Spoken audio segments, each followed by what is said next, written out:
Right, first one. My brother. My brother. Long time coming. Oh, month in the process. I didn't think I'd feel anxious, but I actually got a little bit like...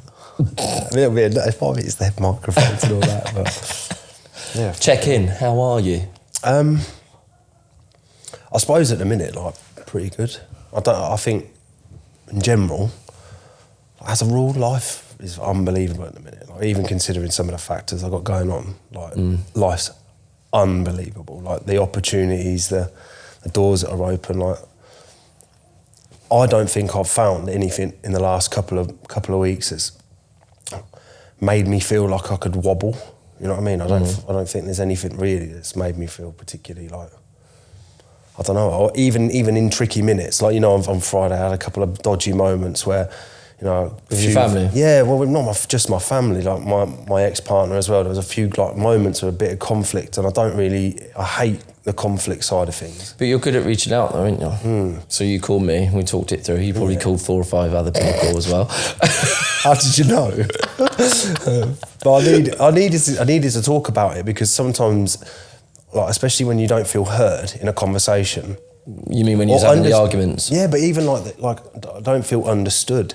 Like the parameters of certain things, I don't feel understood. So that's when I start to tense up, and then it becomes a battle. And defensive. I hate it. You get defensive, don't you? Yeah, well, I do, and I'm really trying to work on that. Same. But I think, you know, having that as a standpoint, and being able to return to like homeostasis, back in the middle really quickly. You know, I had a couple of good conversations. You know, I spoke to Lee, spoke to you, spoke to Coops, I spoke to a few of us, and you know, sometimes you just need to get a few different perspectives on it. But really, I was all right after our chat at the start. I just wanted to talk to other people. Yeah, we got pretty deep, didn't we, with that one? We talked about a lot, because we had similar stuff. I think we do have a lot of similar stuff surrounding that sort of thing, but I suppose, I don't know, it's the relationship thing that seems to be the issue, because for me, relationships aren't just confined to a partner that you're intimate with or you've got a history with. It's relationships with everyone, isn't it? How you manage those. But I mean, overall, I'm all right. What are you saying? How are you? Yeah, I'm good, all things considered. I said it to you earlier, didn't I? I was like, I love my life. It is. Yeah, I am very fortunate to have a lot of wonderful things happening, a lot of great people. However, relationships being the topic, that's really the only struggle at the minute. The only pain, the only thing I am suffering is mending my broken heart. And it's... But you're doing a good job of that, like, considering the method in which, well, like, I don't know, I suppose you've let people know what the hoodie's about. No birds for a bit. No birds for a bit. No birds. You know, that's a big, brave stand you've taken. Well, let's explain what that actually is. Yeah. Well, I'll let you take the lead. Well, my situation, the reason I'm in pain now is to the end of the relationship, ended traumatically, in chaos. And then even when, you know, we've split up, she's posted things online of her getting with other guys. Blech. And it's like, oh... It hurt. I haven't seen it. My son actually told me, how bad is that? My son said to me, oh, Dad. That's a bit much for him as well to do. She's got a new boyfriend already. And I was just like, and she knows that he follows her. So yeah, that was a bit of a kick in the balls. And it was already difficult enough. And it was me sitting there, I've really been missing her. Been watching this TV programme that's been reminding me of her so much. And I knew that she'd love it. I told you I'd sent her the email, didn't I? I avoided this email for days. Yeah. And the email was totally to one point, but I guess it was where I was missing her. I was finding it difficult to not get in touch with her, but I had no idea, obviously, behind the scenes, she's off doing that. But she responded to you as well, didn't she? She called me the next day, yeah, and we spoke for a bit, and it was... But I very quickly just realised that, yeah, I am missing you, but I do know this isn't going to work, and I don't want to go back down the rabbit hole with you, but I genuinely did just want her to watch what I was watching, because I knew she'd love it, and I still want to do nice things for her. It's weird that you get these sentimental connections with things, with certain people, like the especially when you're on your own and you're watching something, and you've spent so long building a relationship with somebody around, you know, the menial stuff, not necessarily all the important, lovely, beautiful, datey stuff, but sometimes it's just the simple bits. It's the little things you miss the most, isn't it? And I think as much as it was chaotic and as there was pain within the relationship, there's so much love, so much love, so much greatness in the relationship too, which is what you miss. And when you have time apart, you tend to forget about the horrible Well, you bits. only look for the greatness, don't you? Like, that was the best bit. Well, they're the bits that comfort you. So when you're sad, that's what you think of, the comforting moments that are making you miss that person. But it's very easy to neglect all of the reality of the situation. Red flags everywhere. Yeah. Well, yeah, look, at the end of the day, it's just not going to work. So anyway, getting back to the whole no birds for a bit, a bit is going to be hopefully 12 months. A year, no dating, no sex, no apps, no pursuits is the other one, no pursuing, even texting. Sure. But you can have female friends. That's hard though, isn't it? Especially as a single man in this day and age, like it is. It is. Well, I remember, especially as an addict as well. Do you know what I mean? So I defined it to you before as like trying to quit cocaine and having a kilo strapped to you at all times, every single day in your pocket, which is your apps. They're all here. Yeah. There's social media. You constantly got the access to speak to women and pursue someone. It's so much easier these days than it's ever been. I think one of the smartest things you said to me, not ever, but I really wanted a smart thing on the way back from Snowdon. Yeah. You said to me about the fact that, you know, back in the day... 50 years ago. 50 years, not even that long ago, 30 years ago. You know, 90s, if you wanted to date someone, you'd have to meet them somewhere and you'd have to like be separate for a bit. There's no texting, there's no blue ticks, there's no selfies, there's no fucking reposting inadvertent like memes and gifs and whatever else. Like, well, you can't, I'm okay on my own, you know what I mean? There's a constant window into that person's life through social media, isn't there? So you can see what they're up to, you can see what they're doing. Well, you see what you see perceivably what they want you to see. You know well, you can see to a certain degree what they're doing, and that's the thing. There's too much connection now,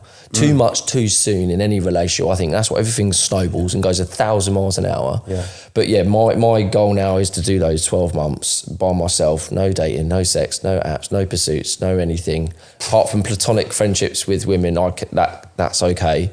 And the reason I've done that is because, as an addict, I think love is my primary addiction. Yeah, I get that. Which is, not like people have sex addiction and sex and love, but mine is purely love, and that comes from the whole abandonment stuff, childhood stuff, mum stuff. It's always the mum stuff that you have to really go through. The relationship with that, if it's to do with a woman and you're a man, it's generally the relationship with the mum that's overcomplicating your present day relationships. Isn't it? It's a female presence in your life. It's somebody that you can.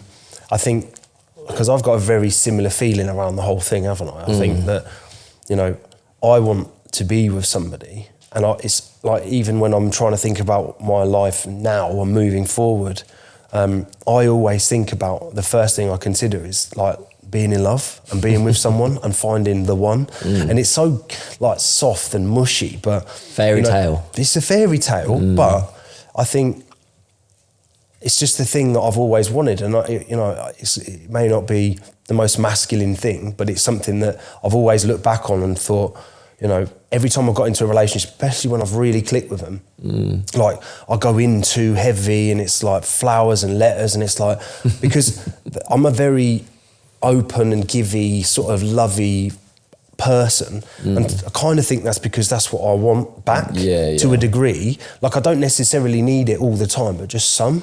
And if I don't get that, then I start to feel like, I need to do more. I need to show them. If I keep doing more and more and more, eventually I'll get what I need back. Then the bar is up here, and like, because they're so used to behaving a certain way. You set the bar, and then you return to like a normal level of like human existence, and you realise then that the person that you're with, and this has happened to me almost every time, the person that I'm with, maybe because I was in my addiction as well, I'm not expressing like consistent, reliable behaviour, which allows a woman to feel safe enough to want to love you in the way that you want.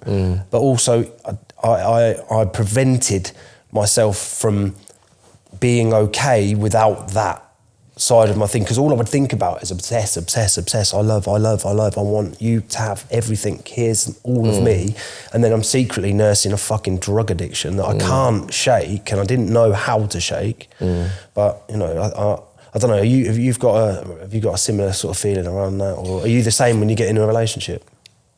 Well, the way I've been previously at the start is the start of the relationship is that whole obsession. Yeah. Love them. Like within a few weeks, you're starting to fall in love and you think they're the best thing ever. You don't even know the person.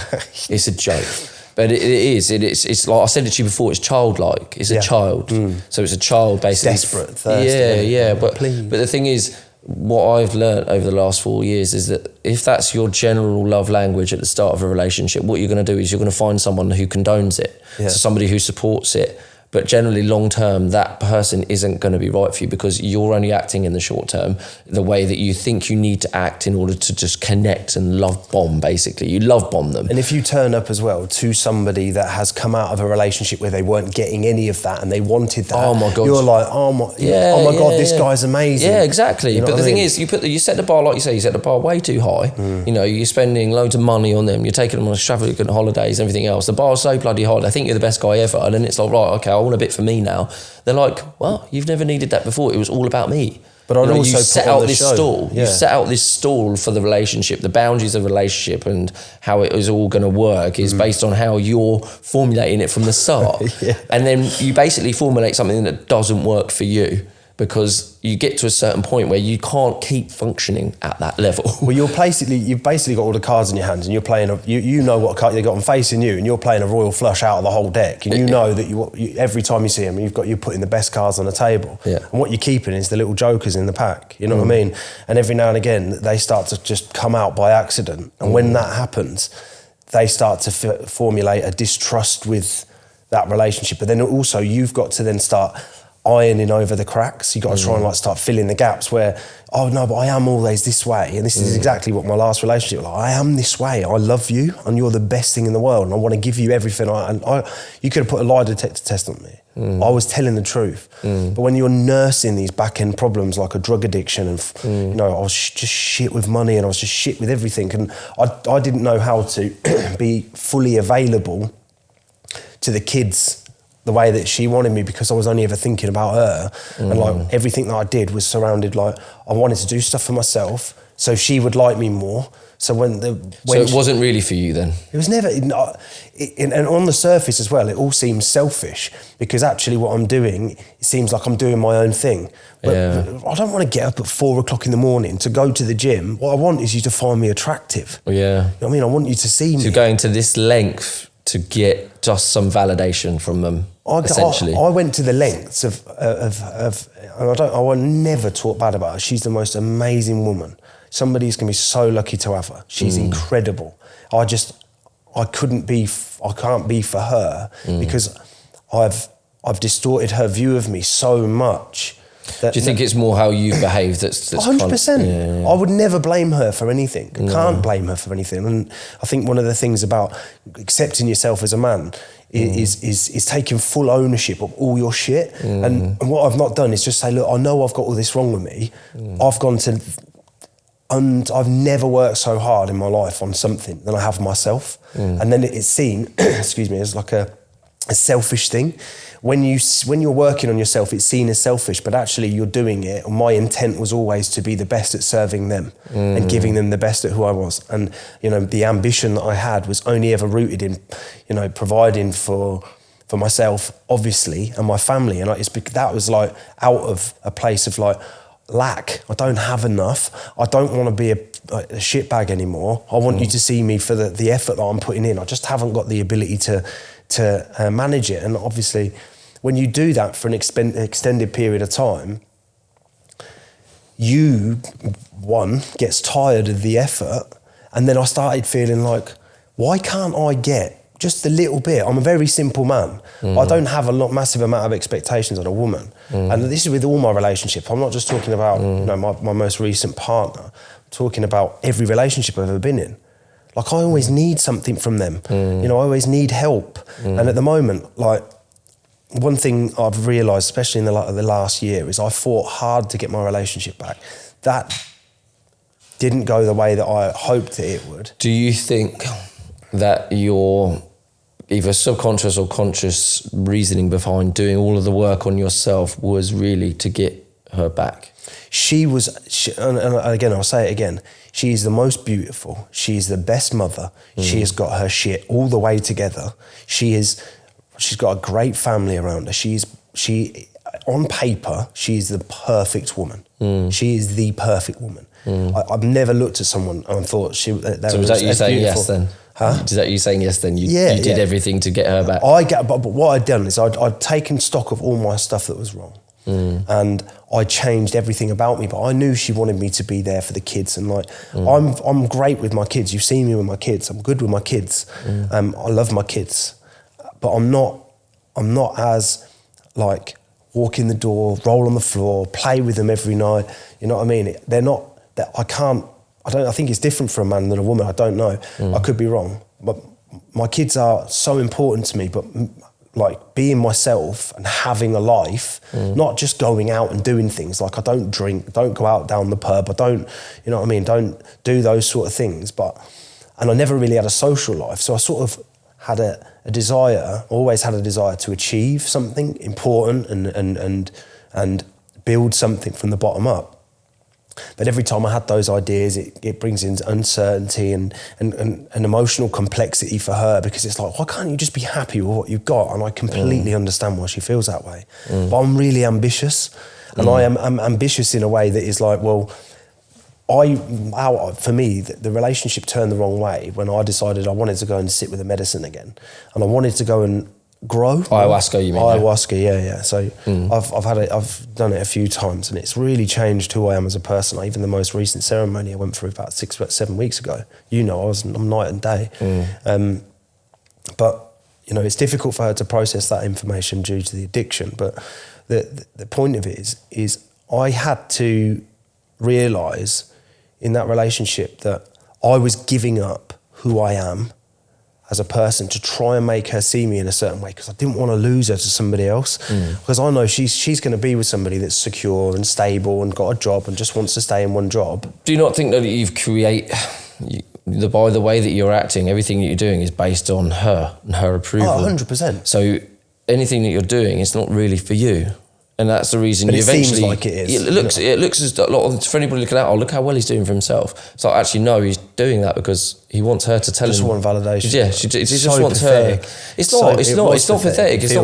I don't think it is. I think it's so many men are that way inclined and they don't even know it. This is the thing. It's about saying it out loud. It's about knowing that actually these things feel great, but if they're gone, I'm screwed. I'm fucked. Like if I don't have her validation or I don't have her approval, I'm worthless, because it's all invested in that, So all of this work I'm doing, if it doesn't amount to you going thumbs up, love you, amazing, you're brilliant, which, to be fair, it's not too difficult, but it does put so much pressure on that person, because it's like, I'm doing all of this for you. And then she's like, I don't even want you to do all of this. I never asked you to do any of it. And I'd be like, what do you mean you didn't ask for it? Like, I thought that's what you needed. I'm still doing it. Like, it's the act of me doing it that I was hoping to be seen for. And look, I've got the utmost respect for that woman. I believe that she is going to live a beautiful and happy life, and I hope that she finds someone that can just tick some of the boxes that I couldn't tick. It might still be you.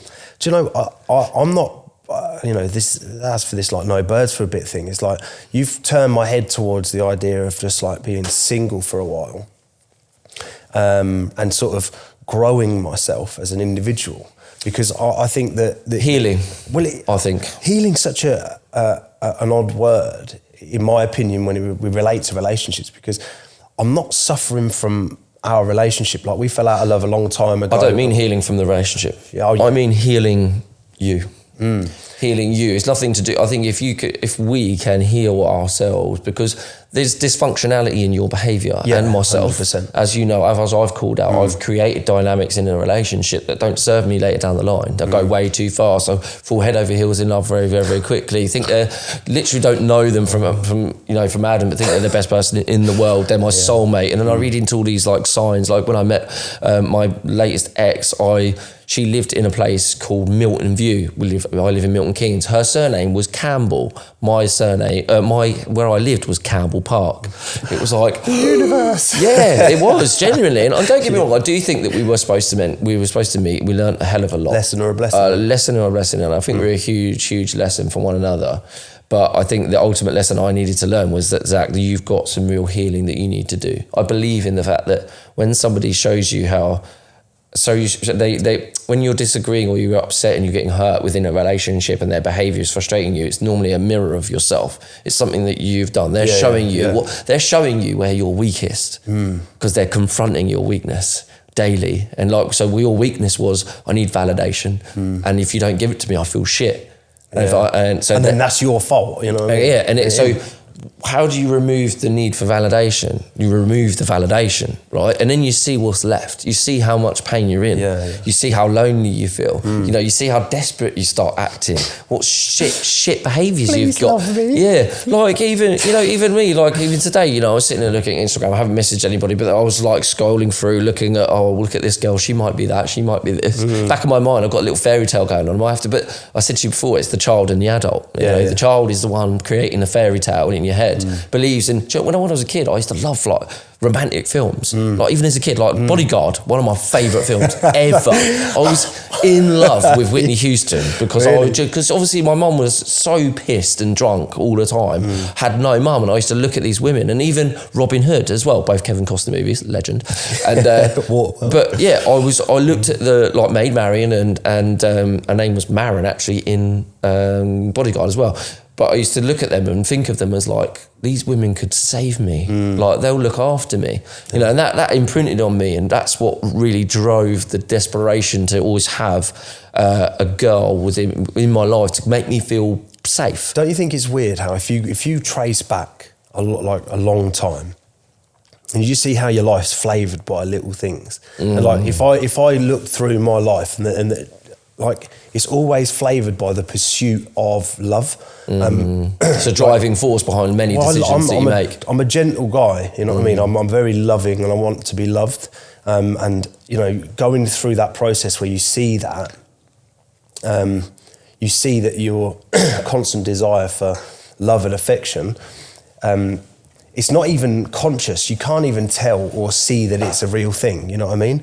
You can't see that what's a real thing? Well, the fact that you're seeking love so much, you just think, I'm living in this fairy tale, and she's going to come on. And how many times do you think I've had it where I've met a girl, I've fallen head over heels, and then I'm you know, within a short space of time, I'm like, no, not this, or I'm fucked. Do you know the problem with it? The problem with it is that there's nobody around you that tells you it's wrong. Well, your mates don't tell you it's wrong. Like I hate the advice. You know, when you're like 17, you go for your first heartbreak, or 18, and then you go to your mates. They're like, all right, let's go and get fucking smashed. Let's go into town. Let's go get wasted. Bang as many birds as you possibly can. It's like the worst advice ever. But that stays the advice. That stays the norm. It stays what you do. Like 28, 29, 30. First thing, Tinder. Now it's got worse because it's easier. It's so easy. And girls are different now. Girls, you had to work a little bit before, but now I think there's a certain type, like with the apps, there are certain girls that would just be like, yeah, I'm well up for just a bang. Like just looking at it in a certain way, like the validation from both ends, because both people are looking for validation. When someone sees a nice guy that comes along and you're both saying all the right things to each other, everything becomes a little bit easier.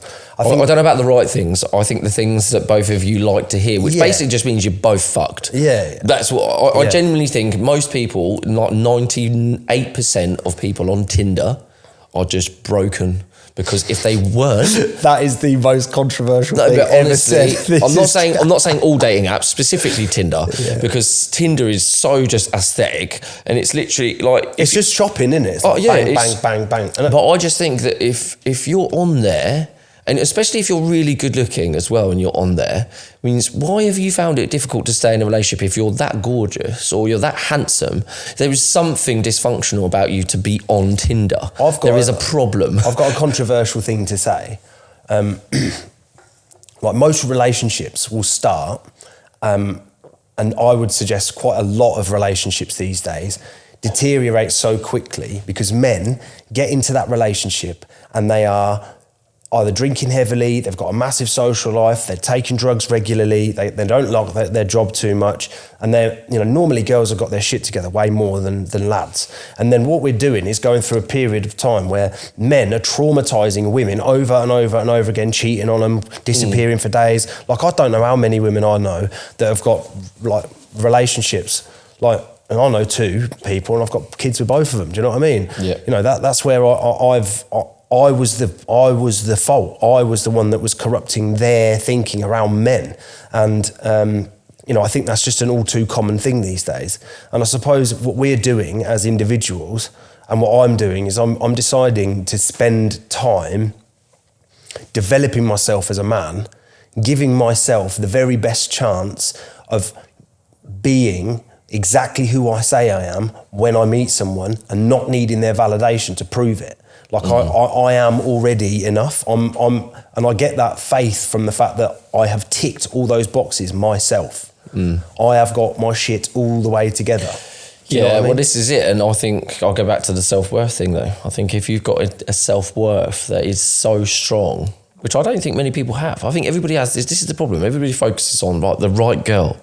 The right girl. If I meet the right girl, I'll sort myself out. It'll be fine. The relationship will be fine. It's what I've been telling myself for the last. Yeah. No, this next one, she'll be the right one. Oh, this one's different. It's like, no, Zach, the problem is you have got trauma that you have suffered from. You haven't quite healed from it. Don't get me wrong. I've been doing therapy for 4 years every week, like 250 hours of therapy at least.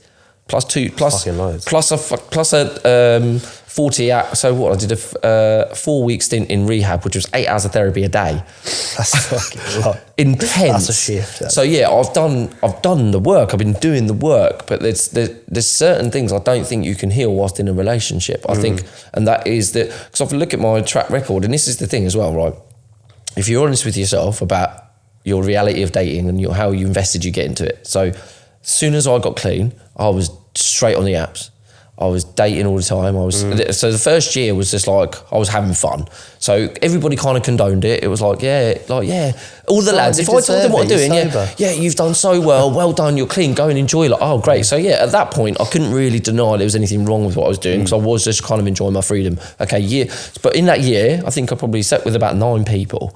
Okay, so it was like, right, year 2, but this is the thing, I wasn't just looking for sex. In every single one of them, I was looking for a partner. Yeah. And that's how short each one lasted, because obviously there was never a crossover. So I never crossed over with any girls. I never slept with more than one girl at one time. So it lasted for such short periods of time, each one. You did 9 in a year? In a year. You're so that's like 9 relationship attempts in a year, okay? Never, and as soon as one was out the door, another one was already backed up. Or you'd already seen people on Instagram or on Tinder or something. Contingency plan. Yeah, backup plan. Yeah, I always had to have it. And this is, do you know what I mean? This is the reality. You're not like me, then. Okay, so this is the reality. You're not like me. That's the reality of the behaviour, right? And this is the thing. So if you're going to go out, you know, I've been saying this to some of the lads recently, and like, if you're going to go out with someone, say you've just broken up with someone like day one, and then you're dating someone else, have you been honest with that person about when you broke up? Oh, no. Do you know what I mean? But that's what he said. The relationship starts on a lie. How is it going anywhere? No. How is it going anywhere? It's going nowhere. So you've obviously, started it on a lie. And if you didn't, so this is the way, either way you're fucked, right? So if you lied to them, you fucked the relationship. It started on a lie. You tell them the truth, they are okay with it. That's the worst scenario. They've got that much little respect for themselves that they don't care that you've just walked out of a relationship. They're quite happy to still entertain seeing you. I think because they're desperate for your attention or time from anyone. Well, I think it's a controversial view on that as well, because I think sometimes a connection can come up and but when we look for that connection, we just tick all the right boxes, don't we? We tick the main boxes. We're like, she's this, she's that, she's this, and then they're doing the same thing. He's this, he's that, he's this. Yeah, and it's this amazing thing. But what you've not done is given yourself the time and the space to figure out, right, who am I? What am I about? What do I really want? Or give yourself time to learn from the pain that you've just ended a relationship. Yeah. We learn best from pain. Yeah, you're right. So relationships ended, you feel no fucking pain because you go straight into another one. So you're just going to repeat the same mistakes. And I'll tell you what, you're shopping when you're hungry because you're hurting. So the person in front of you, as long as they meet a few boxes, which is really good looking, which is pretty much, as long as they're really attractive, I'm happy. Yeah. Do you know what I mean? The rest, I'll blur into the background and I'll make it work. I'll see what I want to see. And bear in mind, you don't ever see the real person in front of you until 5-6 months anyway. Yeah. So what they're showing you is just the shop window. They're also mirroring you a lot. Whatever you say, they'll mirror back what they think you want. That sounds like just like me, doesn't it? Yeah. Well, my relationship, right? My last relationship, right? So when we first started talking, she told me she meditated every day. Lol. Yeah. Okay. Bearing in mind, all my social media posts had this. Yeah, I meditated every day. I don't really drink. Okay. Yeah. So she suffered with trauma, but I've worked on it and all of this stuff. Okay. Yeah. Never worked on it. Never done any therapy. Didn't do any meditation, and just got absolutely steaming drunk the first time I met her. Winner, thank you, universe. But this we is got the thing. same surname. Yeah, I spent 6 weeks speaking to them, getting so invested. There was literally, when my previous relationship before that one walked out the door, I was messaging her. Really? That's how quick. That's the amount of time that I left. Right. Yeah, so it's like, that's an addiction. That's right. I need somebody to make me feel better. I think there's two versions of a coming out of a relationship and into a new one. I think there's the one that you come out really quickly and then you're straight on the apps because you need someone to fix you, right? Whereas like the situation I'm in, like we sort of ended, we were pretty much done, like from months before I moved out because there's a new baby and bless him and her, it's like, I stayed there to try and help, and I was so depressed and fucking low, and I was just like useless. I was like, couldn't get up in the mornings. It just wasn't, I'd failed again. I'd failed miserably at the thing that I'd never worked so hard at something in my life, and I failed miserably. But because it was a relationship that I went back to, we spent a year apart. I went back there, I worked on myself. She liked the changes. I'd done the changes, but the changes weren't me. So when the me that I want to be came out through the changes, it's like I've adopted a lot of those changes. Otherwise, we wouldn't be able to communicate as well we do these days. I've learned to listen and understand. I do think that the changes that you focused on, perhaps for me, weren't the ones you should have been focusing on. You're right, 100%, and I couldn't agree I think there was more. a lot more external change. It was more about the way you appear, the way to make yourself feel comfortable within how you look, as opposed to just loving you. Well, it wasn't just the physical appearance, because obviously I got in really, really good shape. And it's funny how every time I go back to a relationship, I get in really, really good shape because I want to be the best version of myself. And I never do that for myself. But you tailor the physique to being the best version of yourself. Well, no. So for me now, I'm back on that pursuit again because I'm not doing it for somebody else. No, this time you're not. This time it's for me because I want to have my shit all the way together. I want to take the kids swimming. I don't want to fucking feel like a bin bag full of yogurt. You know what I mean? I want to feel. You know what I mean? I want to feel like I'm comfortable and confident, and I think because we separated quite some time ago, and then I moved out after, and there's a new baby, like.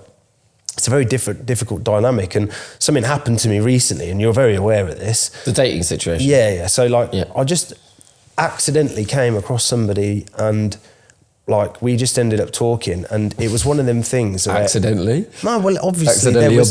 Your bubbers? You're gonna nudge it along, ain't you? Like, I'm not a knob. Let's be real. But I wasn't on Tinder swiping. I wasn't on Bumble, like just looking around. Like, did you slide into some DMs? I think be truthful. I think it was an emoji. Like I sent, when the thing comes up, and it was just an emoji, and then it developed there, and then all of a sudden we're having a right laugh. So there was some intent with the emoji, though. Listen. Let me fucking speak, you fucking twat. It's just like, I just want you to just go, all right, yes. Yeah, fine.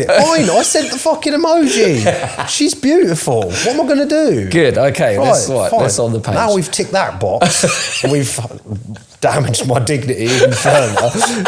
Right, I understand. Yeah, I sent the emoji and then it went into this really like funny and witty place where we're like bantering each other, and then it was like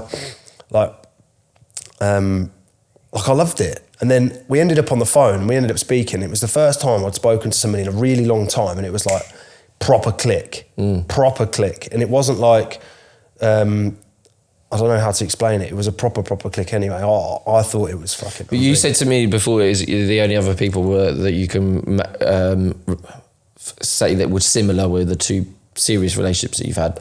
I would liken that click to the same as I got with... See, doesn't that scare you though? No, I'm not scared. Because as in, I would say that they're the wrong things to look for, not the right. Because if they were good signs, then you would still be with either one of your exes. No, because I turned up to those relationships fucked. A different person, yeah. Completely different guy. But what I did make the mistake of doing is going in at the same depth that I went in before. And I think those two, my two ex-partners had some pretty tricky relationships before that. So when I come along riding on my nice little fucking silver horse, you know what I mean? The thing is, I think what we do, especially as insecure and perhaps emotionally broken in some way as people, when we ride along, like you say, on your horse, in your knight in shining armour, you portray yourself to be a lot more fixed and a lot more healed than you really are. Not consciously, subconsciously, and also rescuing. You like to be the saviour. I am going to save you. I'm down your hair. I'm down here now. You know what I mean? I'm here. I'm here to save you. I think the thing is with this instance, like I feel really complete. So as soon as with this girl that you, yeah. So I feel really complete. And actually, I felt more myself in that situation than I've ever felt. And I know there's no glaring. But do you think do you think that's healthy though? Do you think that's No. The unhealthy element of it was the fact that I didn't appreciate the idea of like space and time and like, let's just see each other here and there. Because what I tend to do as well is I go really deep. I'm a deep love guy. bomb. Yeah, but all right. It is a love bomb. And it does. You see how it makes me feel. It's not disingenuous though. No, it's not. It's the most authentic thing ever. Of course it is. I'm not saying it is. But you notice how it made me feel prickly then, because it is a love bomb. But that doesn't mean, and it's not even love. The thing is that there can be a love bomb that's done with intent, which is to allure and is done as a deception. No, I know that's weird. You don't want to come across like you are like that. It's never like that. No. I am the same. I can be the same. My feelings at the time are completely genuine. Totally. When I say I'm obsessed with you, I am totally obsessed with you. I think you're incredible. I want to speak to you. I want to get to know you. I connect with you so much. We have so much in common. Like it's all genuine feeling, but I do think it's unnatural. I don't think it's healthy, and I don't think it's. And the only reason, I don't get me wrong, there is like the chance, like what you're talking about is like the fairy tale. Yeah, it's like Pretty Woman. You walk in. What are the chances that they actually eventually get on, and they think that they're the world of each other? And I think you believe that fantasy, and when you meet someone and you feel these feelings, you take it as that film. Yeah. You think that's what it is, the fairy tale, and you think, I found her, I found the one. Instead of going, actually, the reality is this: I do not fucking know this person at all. Sure. At all. So these feelings are not real. That's two of it, like for me, and I'm going to say this, and this is why I think these conversations are good, and this is what the conversation's for. This is exploring the nature of two men that are trying to figure out their own views on what a relationship is and the right ways to manage them, you know what I mean? Yeah. And I never want to, because I'm a romantic person, I never want to negate from that initial feeling where I put myself forward in that way. What I need to do is act a certain way, not act, but be me, but learn to not throw every card on the table at the same time. So provide space. I don't need validation. I don't need this. And sometimes when I build a really good connection, what I'll do is I'll go in with this thing and this idea that like, I'm going to make your life amazing. And I genuinely want to do that. But then, I think... I don't have an issue with that either. I just think one thing you said I think there's a big issue with is I felt complete when she was there. Or when I had her, when we spoke, it made me feel complete. And I think I don't think you should ever meet someone until you are complete yourself. I also said... Till you feel complete. I already feel complete. You do. I already feel complete. No, I mean, Now. look at the surprise on your face. You feel complete now? No, I am surprised. I don't, because I don't. I'm nowhere near. I know you, but I know you're not ready for a relationship. Hence the hoodie that says "no birds" for a bit. Yeah. You know? No, but I'm. Yeah, no, it surprises me that you feel complete. I don't feel like I have many issues in myself, right, that I'm not aware of or treating. No, I wouldn't say that I'm 100% of the way there, which is where I'm still willing to put myself out in the game, because I know no one's never going to be fucking 100%.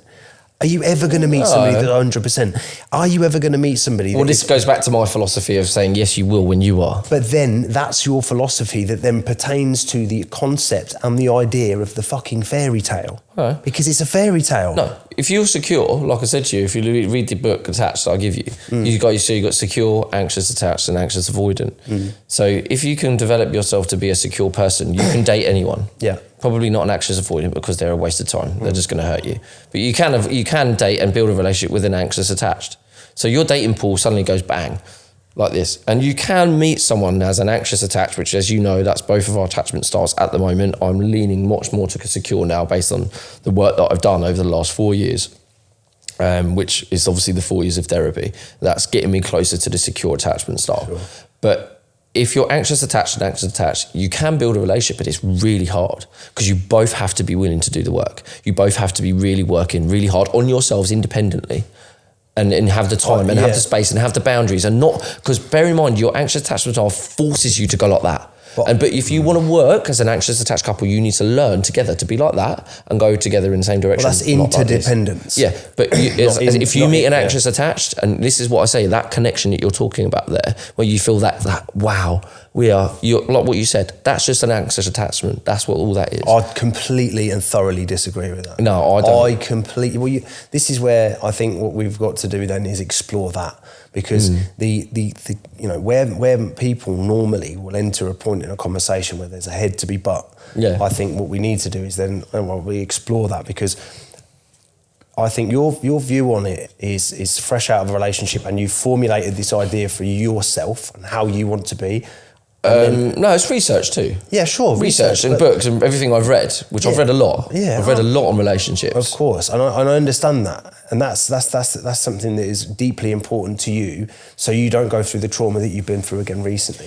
I think for me, what I'm seeing in myself at the moment is like I have this it feels like a very noble, and I think that word's underused in this day and age. A very noble desire to work on myself independently, but I've still got, like, with all the stuff I've got going on, I've still got 10% of my life not to want to share with somebody, but to start to welcome somebody in with that space that is a requirement. Now, if I had nothing else going on, and you know what I mean, I would be much more inclined to want to fill that big gap.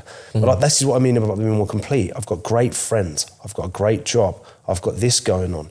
You know, we've got other things going on between us that are, and, you know, with the man cave, you know, what Scotty's doing with the man cave and like being a part of that. I've got so much stuff going on that actually at the moment, when I say I feel more complete, I'm not just talking about the healing from past relationships. I'm talking about the fact that I have all of my boxes ticked. I didn't really have very many close friends for a long time. I've got close friends. My best mate lives in America. The only time I'd see him is at festivals, you know, and when they're back at Christmas, and they were just big sessions anyway. I've got, you know, a job that I've landed in last year and I love.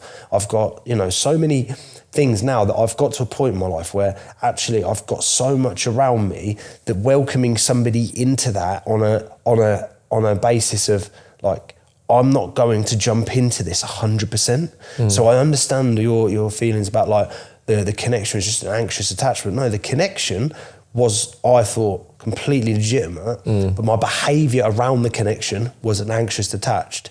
So what's surrounding that connection. So if I then can manage my behaviour around the next time that connection happens, because they do happen in life, I know you know that, it's not the connection that's the problem, it's the attachment, the anxious attachment behaviour pattern around the connection. Yeah. Is that But I think if you remove the anxious attachment behaviour and feeling, then that will that will lessen that fairy tale romance that you're speaking of. It's not to say that you won't meet someone and think, oh my God, they're really, really great. But what you'll be is real with yourself. You'll be real. You can. So this is how I've got to that point, and I've had it. You know, when I met my when I was in my last relationship, obviously I had all these red flags that I ignored. Yeah. And I would sit there and I would say out internally, I was going, oh, this, that, the other, fairy tale, child. But the adult would step in and say, you don't really know her yet. But the thing is, my child was too strong, and it enabled me to continue with a relationship that I probably shouldn't have. However, although it taught me a lot, and I don't think there's any relationship that you shouldn't have technically, because even if it doesn't work out to be a good one, it's something that you'll definitely learn from. But what you'll be able to do in that situation when you're meeting someone is you'll feel all that lovely stuff, but when you walk away, you'll go, shut up, you idiot. Shut up, you child. Or not shut, you won't even, that's not nurturing. So maybe you need to nurture the child. You need to say, listen, I understand you're excited. I know you are, but we don't know this person at all. She could be anyone. So calm down. I like her too. I like her too. So it's like, but the thing is, what I'm saying to you is the attachment style is your child. So it's about you nurturing that child. You teaching him to not act out. Because like you said, the acting out is what's the problem. Yeah. So that child gets so excited with love me.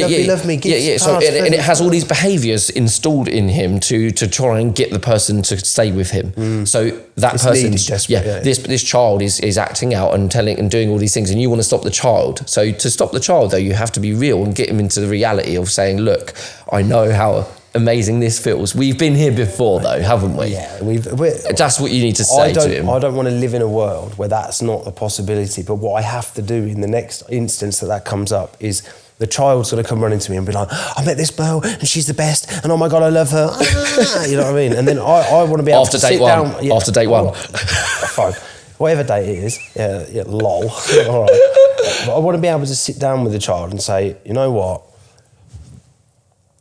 Maybe you do feel like that. Maybe that is the way, right? But what we're going to do now is we're going to try and figure out a way to do this properly. And that's all I'm trying to do. But I'm still going to feel those things. And when I see that person again, I want to explore that connection, because what I'm not doing is I'm not telling myself, and I think maybe because of, and I could be wrong, I think maybe because of the fact that you're fresh out of the relationship and you've got this real aversion to the idea of a relationship, actually, if that spark comes along to you now, let's say we went out. I wouldn't do it. I wouldn't do it. Yeah, but then what you're doing is eliminating the possibilities. It's irrelevant because you're cutting them off. Because I'm not ready. So if I know when are you ready? I'll know when I'm ready.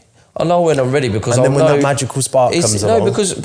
Listen, what I'm understanding about myself more now by not having somebody there to focus on is that actually there's a lot of Zach that isn't right. There's a lot of behaviours. There's a lot of I'm short-tempered at the minute. I'm irritable because I don't have my comfort blanket. Yeah. The relationship and the pursuit, either the relationship or the pursuit of a relationship or the attention and the validation, they are blankets that protect us from feeling legitimately how we genuinely feel on a day-to-day basis. Yeah. They stop us the same as what?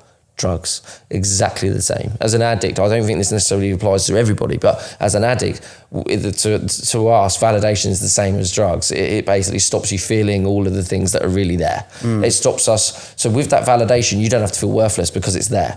There's someone there telling you that you're great because they're there. They're interested in you. They're sending you text messages. They're telling you good night. They're waking up saying, I miss you, and all of that. Yeah. All validation. Yes. Remove it. Remove it entirely, none. Then see how you feel. Then so that's where I'm at now. Now I'm starting to see, okay, you're quite short-tempered, you're irritable, you're quick to anger. And none of these things happen, by the way, in a relationship. When I have the girl there, these are a lot less. So that drug is working for me. So I've noticed now I've got it all taken away. Probably as well, I'm a little bit more in pain after just coming out of it. Yeah. It's 6 weeks. But all these behaviours that are there, that sometimes maybe I'd have an argument with my ex and say, if it wasn't for you, I wouldn't be like that. And actually, no, yeah, you are. You are like that. I can't blame her now. I can't blame anyone now. And I've got nobody to distract me from myself and how I behave. Yeah. And I'm aware. I'm watching myself every day, journaling every single day about how I feel. The distractions. So I said to you earlier, I've got nothing really bad going on, but my brain is trying to attach to other people's crap. Why?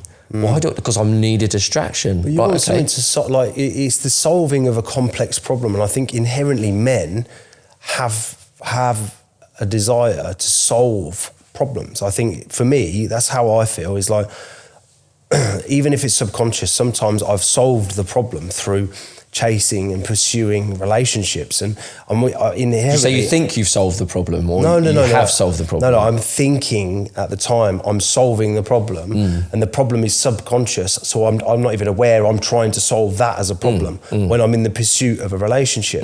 But what I've decided, because what you've said to me has made so much sense across the time, and I think the analogy that we came with the other day makes sense to me. We'll do the analogy in a minute. But we'll have to talk about the analogy because it does make sense, because we're all at different stages and all at different points in our journey, and what we've managed to come up with is not only the analogy which helps us frame where I'm at, where you're at in the whole process, but also given us an example of why men particularly should take some time when they come out of a relationship to really take stock of what went wrong on their part. And that, for me, I've understood.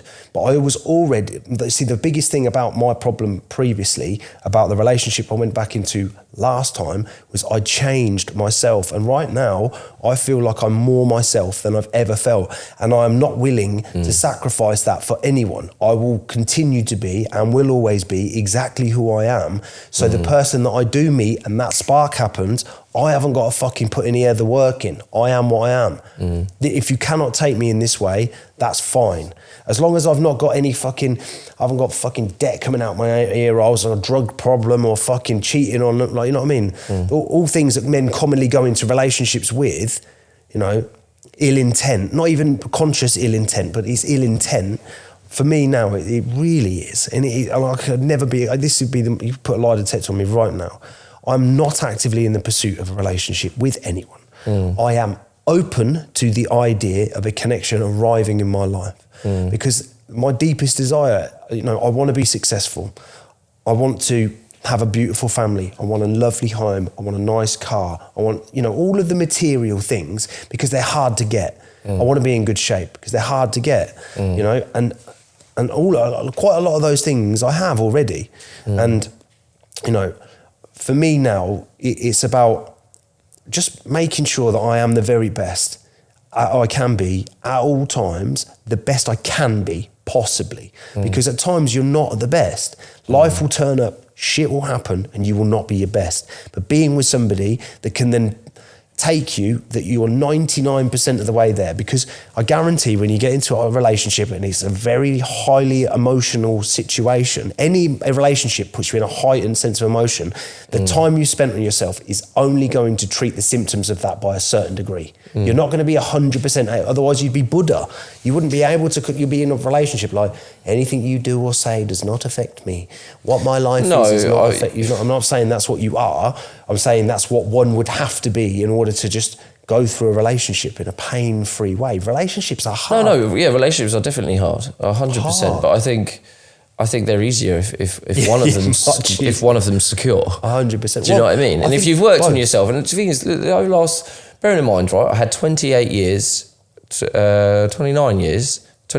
of my life of nothing but suffering, pain, drugs, addiction, trauma, abuse, neglect, nothing. That's all I knew for 29 years. Yeah. Okay, then bang, stopped. And then, I've started working on myself. Don't do drugs no more. But then I've gone into having relationships. Where was the time to really understand me? Don't get me wrong, I have done the therapy and I am learning, but I've always had a blanket. I've always had that blanket, and I don't think anyone, my personal view is anybody can really know themselves until they remove them. And I don't think anybody should be willingly dating. Like, I look back now at my relationship endeavours or partner endeavour as unfair to the people that I was dating. Right. Because Well, it wasn't unfair at the time, but now I look back at it and think if I knew what I knew now, I wouldn't ever have dated any of them. Yeah. Because it wasn't fair I was leading them into a false sense of security, like I was going to be this great guy, which at the time I genuinely felt in every sense. Everything I said was true. I did not feel like I wasn't lying to these people. I wasn't lying to anybody that I'd met. I genuinely had these feelings, but I was fresh, do you know what I mean? Fresh out of 29 years of hell.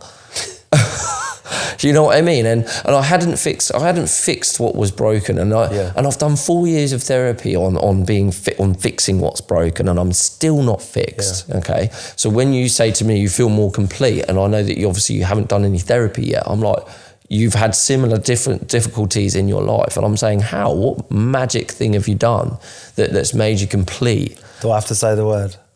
Ayahuasca. I know you're going to say that, but I can't comment on that until I've gone and done it, which we will be doing together, and that will be part of the podcast and that will be part of the documentary. But I still don't. You drop. I can't even say the word. Drop the documentary. Bomb already, you know. But yeah, I can't. But upon speaking to you, and obviously the conversations we had the other night, I can see that there's a lot of pain there. There's a lot of unsolved trauma there. There's a lot of unsolved, and I think. Can you help me understand what you mean? With regards to the feelings with regards to your parents, the biggest one. It's everything with regards to your relationship with women will be down to the relationship with your parents. And your self-worth, your low self-worth comes from the way your parents treated you, correct? Well, I want to preface that with my parents have been there my whole life, and they've had to work through some incredibly difficult things, right? And there was, I don't think, any intent or malice required in the way I felt. My parents have done the very best. They've kept a roof over our heads. They fed us. They took, our Christmases were always beautiful. We had a lovely, lovely life. There was a lot of stuff in my life which was related to being at school and not fitting in, starting puberty late and being bullied there. And then also, at certain times there was, situations which made me feel frightened or scared or, and maybe I was a bit more delicate than most. And sensitive. Sensitive is the word, So I will never blame my parents for it because I don't want to drag their names. It's not necessarily it's not a blame. It's not a blame. It's just an observation of the circumstances that led to your insecurities or low self-worth. And it's not to say that they didn't look at you and just bully you for your whole life. And it's the same. Like I said to you, my childhood was deeply traumatic. But I can look at the situation now and I can actually understand. I can understand why my dad. It's hard being a parent, isn't it? I can understand why my dad became violent. I don't condone it. It was stupid. Just break up. Divorce straight away. As soon as my mum, she became an addict and was, she wasn't trying to get sober in any way, shape or form, and she wasn't serving him anymore. Walk away. But he was too insecure and he was too codependent. So again, imagine that he completely lost his dependent partner. So he's coming home after working 3 or 4 jobs. So I get it. He would turn extremely violent with her, extremely violent with us. But that affected us. But he couldn't manage. And my mum, she had her own traumas that she'd suffered with. As a child, she went through lots of horrible stuff that she'd never healed from. So it's just infecting us. Well, it just moves down the line, doesn't it? Yeah, exactly. So I'm not going to sit here and say that they're the reason I am the way or the way I was the way I was. It's not them to blame. Yeah. They definitely could have made it better.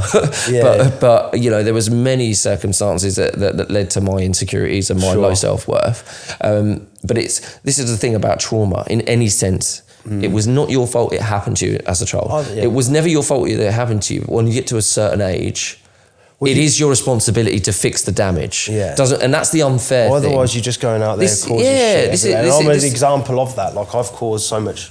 And this is the thing, and I think the focus in lots of people like yourself is always about, the house, the cars, and the body, the aesthetic, and I want to look good to feel good, which I agree with. There's a real good science behind looking good to build self-worth. That is one. But I do think there is so much on the inside that needs to heal, that the understanding of your behaviours, I unravelled so much about who I am and there is so many behaviours that I have had, and some I still have, but a lot of which I've got rid of through basically therapy is bringing what's in the subconscious to the conscious mind. Okay, so I act and I treat and say and do things in a certain way to certain types of people, and I don't know why. They don't agree with my moral compass, but I'm doing them, talking about my 29 years of crap. Why? Okay, so in therapy, I've understood all of these behaviours, and this is one thing I don't think ayahuasca can give you. So I don't think it can. I don't think it can label every single trauma and every single behaviour. It can't. I don't know. You can tell me the answer after this. Yeah. Can you walk away from ayahuasca knowing every single behaviour you've had and knowing every single traumatic event in your life that made that happen? Yeah. So it can't. And that's the only. And I think you have to do the work. And I think. From what I understand about ayahuasca is that it relieves some of the pain and allows you to kind of remove the fog and go into the direction you're supposed to be going. I can completely and utterly understand why you would have that view, because there is nothing that comes free. You have to work on yourself. Yeah. And I don't know about you or anybody else, and I don't really care about what everybody else does. I know in my heart that I have worked hard to change myself around, because I was a fat, insecure, low self-esteem, low self-worth, drug addict with fucking no prospects, no hope. I was lazy, I couldn't do anything. I just wanted to just drink and sniff all the time, right? And for the last 9 years, since my little girl was born, I've fought myself to try and get back up and get back up and get back up. And I've gone like this, like this, like this. So ayahuasca in the last 3 years solved more for me than that entire 9-year journey in 3 ceremonies. And it didn't solve it. What it does is it unravels the way your brain functions around the trauma. So it's not the trauma, it heals you from the trauma, but it changes the way you see yourself. So in the last ceremony, I came away from it realizing, like, on paper, you have everything, yeah? And since I've come back from that retreat, You've achieved a lot. I've achieved a hell of a lot, but also consistently maintained my feeling in myself of comfort in who I am. And in fact, I've never felt more okay being the man that I am today. I know that I might be a bit soft around the edges. I might be a bit, out of shape at the moment, in my opinion. Yeah? Most people say you're mental. Okay, but I'm not in the condition I want to be, right? That's fine. I don't have the relationship I want right now, yeah? And these are minor details, but I feel like I have everything else. All of the opportunity, all of the friends, all of the relationships, all of the friendships, like just everything that I need in the middle of my life, my kids and my happiness. I have all of that in the middle, my focus, my energy. Who I am is the core of that.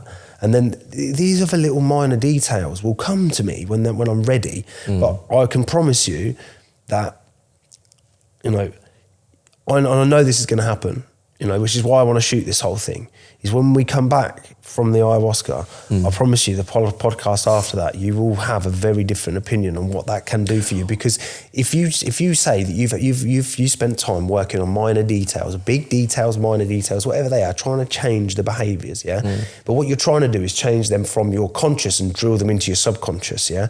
Ayahuasca goes straight into the subconscious and undoes it. So it's gone. Yeah. I don't have the same resentment and fear around my thing. But you do have the same behaviours in a relationship, which you've said. But then I've not got any of the same behaviours anywhere else. But okay, so food is a good example, right? When people can't overcome the very simple thing of food, when somebody is telling, I want to lose weight, I want to lose weight, I want to lose weight, yeah? They can't do it because it's that simple, very simple.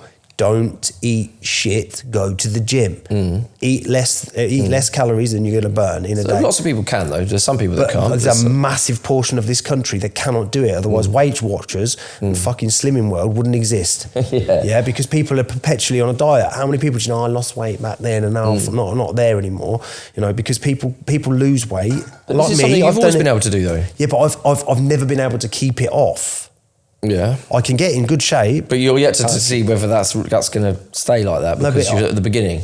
Because the way that I see it is I function the best when I'm disciplined. And what I'm trying to exercise everybody does. And I'm trying to exercise discipline around this stuff. So when we had pizza yesterday, I didn't want to really eat too much of it because I'm trying to be disciplined around that. Because that fuck it button that I press is like, right, pizza, ice cream, sweets. Yeah, so that's like a complete undoing of the net calorie deficit that you've had over the week. Yeah. So for me now, it's like me ticking off my physique box is because I want to maintain good, solid condition and show my kids how to eat and what to eat and when to eat it. I want to show that I'm competent in my understanding of what the word discipline means, because I don't want to always have to go, I'm disciplined. If something bad happens, then I fall off the wagon, right? I want to maintain that core discipline throughout my life, so I can maintain the condition that I know I function best in.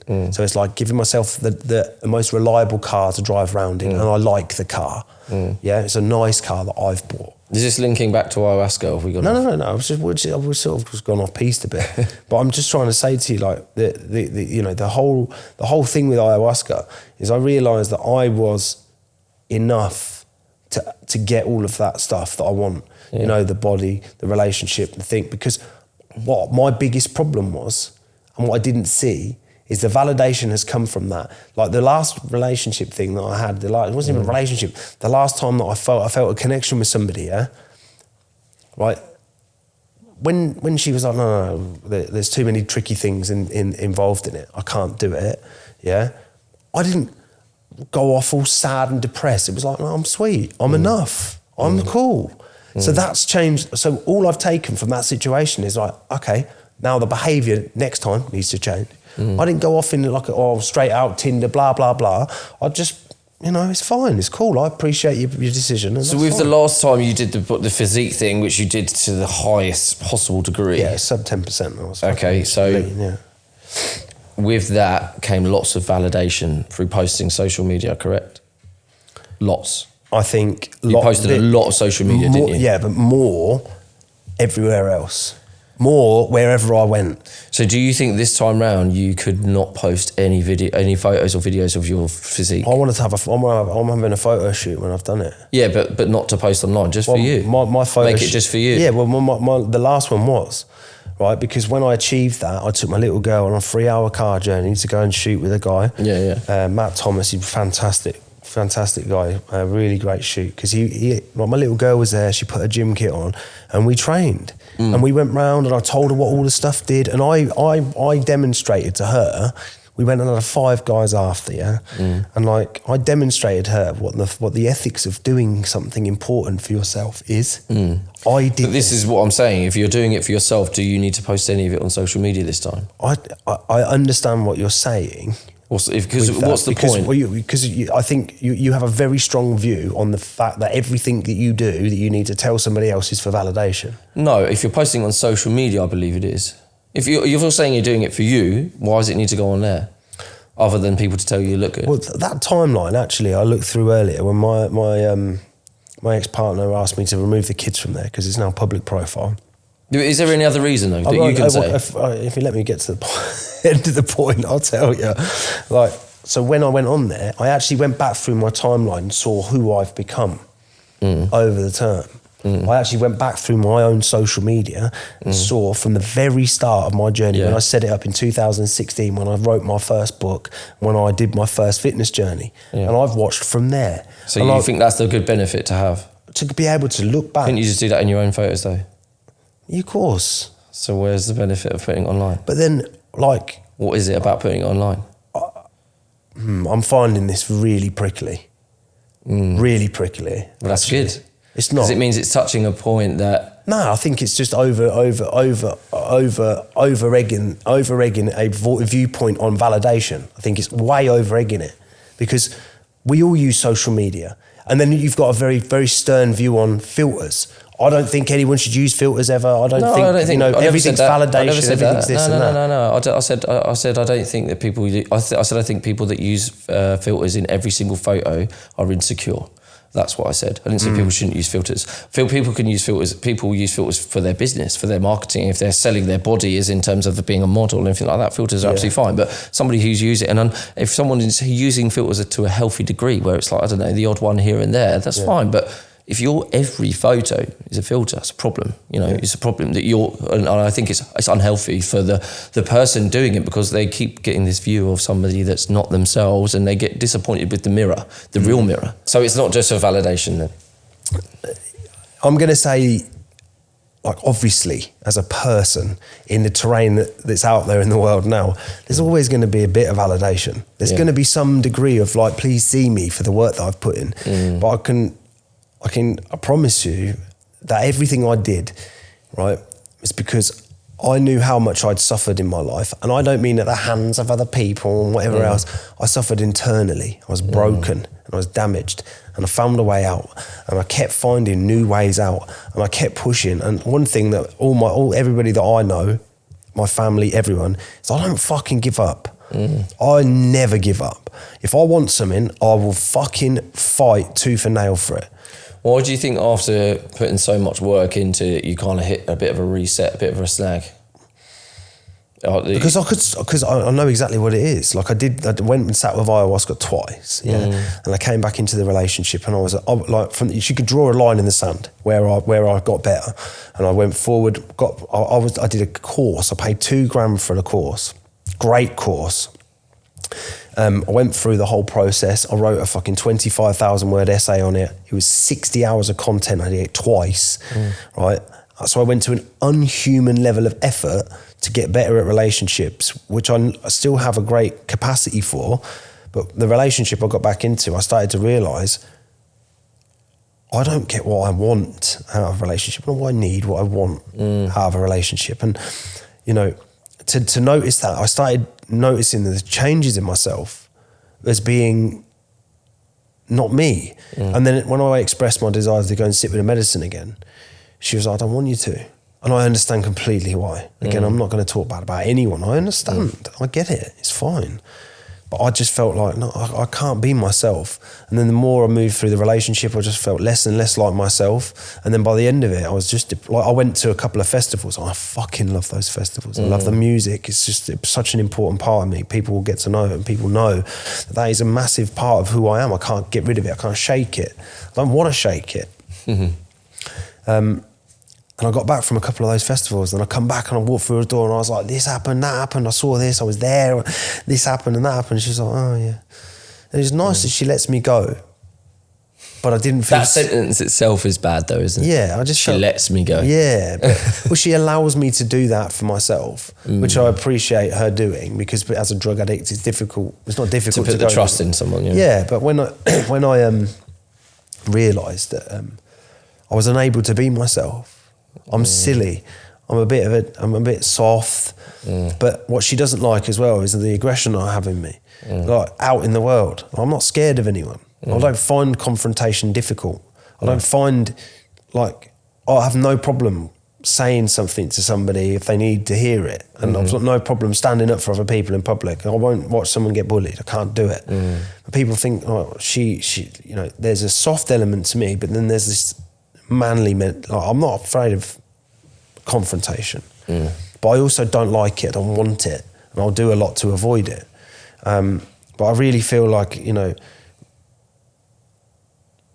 the journey I've been on to become the man I am today has taken me realising the factors of my character that don't work or serve the person I want to be truly. Like, I don't want to be aggressive with people. I don't want to be fucking dishonest. I don't want to be a drug addict. I don't want to go out to sessions all the time. I don't want to go, you know, and, you know, talk shit down the pub. Sometimes it's nice for an hour or two, but then I get bored of it. I just want to go home. I want to go to the gym. I want to do something for myself. And when I stop doing all those things, I rot. When I don't do those, you know, your practice that you're in it. I mean, you can tell everyone about your practice, but your practice at the minute is fucking rock solid. I've stayed here a few times, and you're just like, I'm staying at that end of the house for a bit. Yeah. And I'm going to do my meditation.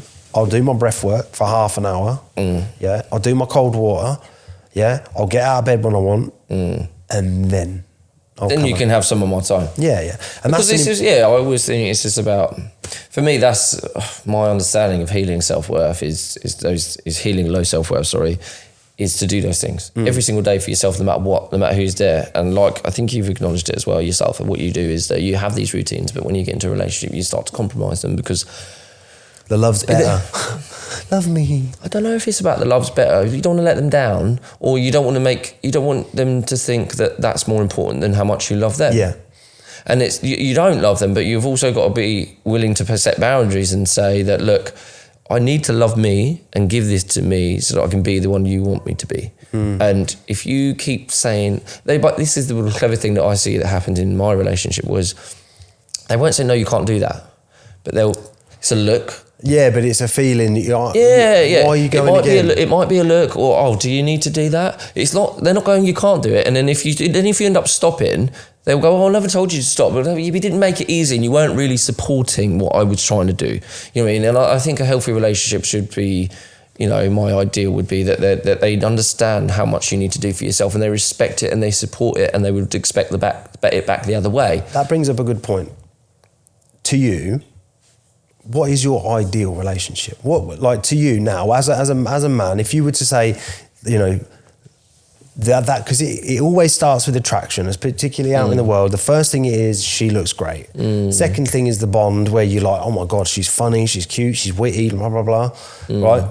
But beyond that then comes the characteristics and the mannerisms that are required to keep you feeling happy, because I don't think, no matter how secure you are, I don't think any relationship you would have a set of core values that would need to be met. Yeah, I think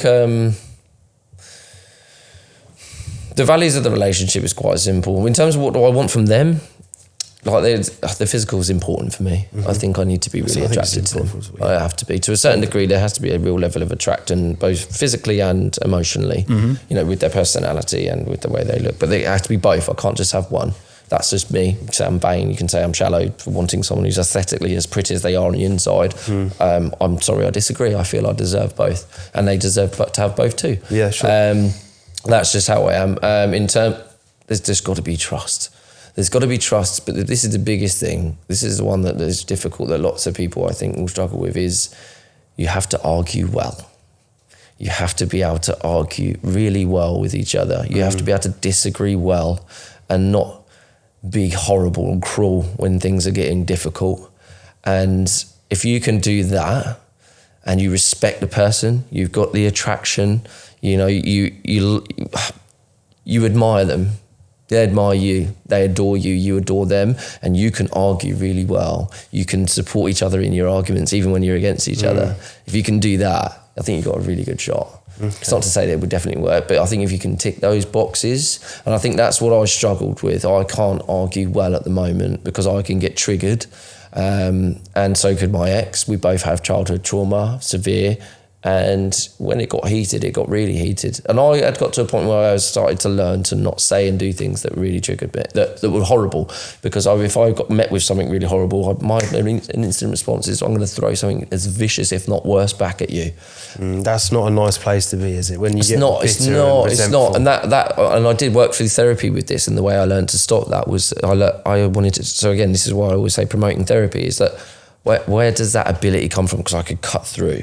Like, if you're going to try and beat me, with words, you're not, okay? And you get me to a certain point, I'm going to cut through you like with a knife in one sentence, and you're going to be on the floor emotionally. You're going to be done. And I'd say something, and I'd just instantly be like, was that me? Yeah, it's like, so you'd always end up losing the argument anyway, because you might have been in the right at the start, and you've allowed them to take you into a place that triggers you to the point where you've become your worst self. Yeah. And so I worked back with my therapist about where's this ability come from, and I think I might have spoke to you about it before when I said it was to do with my mum and dad fighting, and like my dad was literally smashing my mum's head through a sink, for example. That's serious as well. Yeah, savage. I had learned this ability to say something, even at the age of like 7 or 8, that was so knife cutting to my dad that it would stop him hitting her. So I'd learned this, and also I would say something to my dad if he'd really hurt me or he'd done something to piss me off, I'd say something vile. It's just vile, you know. And my mum did it to him as well. She told him I wasn't his son. Yeah. So you can imagine how my relationship, you can imagine how my relationship was with my dad. And obviously we'll go into that on the next one, but so I learned that ability there, and it's like a defense technique. It's like, right, when all the fucking chips are down, throw that fucking Hail Mary. And that's what when I'm in a real state of vulnerability, or I'm getting backed into a corner, right, okay, here's my secret weapon. have it. So when it comes to the concept of the perfect relationship, like the conventional boxes get ticked, which is, you know, attractive, we get on well, we laugh a lot, I don't think you have to have similar interests. Oh, sorry, one more really important, a great sex life is so important. I think this is a fucking interesting topic. Oh, it's essential. Because for me, right, despite what women think, particularly, I don't know whether it's to me, but there was a particular feeling around intimacy when, for me, intimacy and sex, right, is an exchange of two people willingly and with desire wanting to spend time fucking... Fornicating. Fornicating. But what I don't want to end up in a situation with is I feel aroused and I want to go for it, yeah? I don't want to lay on my side and fucking poke her in the back of my knob 4 times and then be like, rejected 7 times, 8, you know what I mean? It's got to be a mutual thing. You're equally as invested into each other. I don't want to be the instigator every time. No. I want to be the instigator some of the time. 100%. I want to come home sometimes. Should be equal.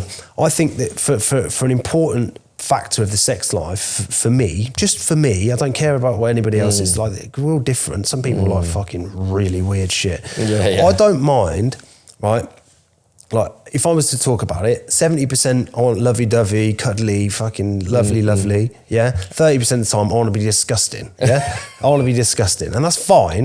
And whatever degree of disgusting is sort of dictated by... Everybody's got a different degree of disgusting. Yeah, oh my God, like, and I don't, mucking. from what I know of you, I know that disgusting isn't probably as bad as what people are thinking right now. No, because for me, I'm not that disgusting, you know what I mean? But there's times where it does get heated, and I call it like this. I separate like this: fucking and making love. Yes, I want to fuck or I want to make love. Yeah, with you, I'm the same. For the most part, I much more enjoy making love, but there's some times where you just want to fuck. Yeah, like, and you know, sometimes the little quickies here and there. And I think that's important for the relationship, but you know, sometimes the value on that is not viewed in the same way that it is for me, because for me, it is not the exchange of sex; it is the desire and that being met with desire.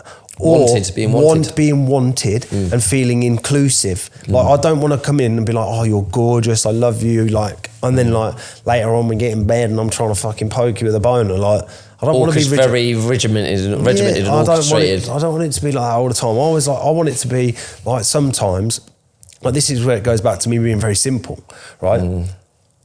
I will be and treat my partner with as much love, care and respect as I can. At all times, yeah? Like, let's remove the drug addiction to one side. Let's remove, like, all my past flaws aside. So the next relationship I get in, I know that I'm going to be able to manifest a great relationship for somebody. I know I am. I have no doubt in myself. As long as we learn to argue well. Good point.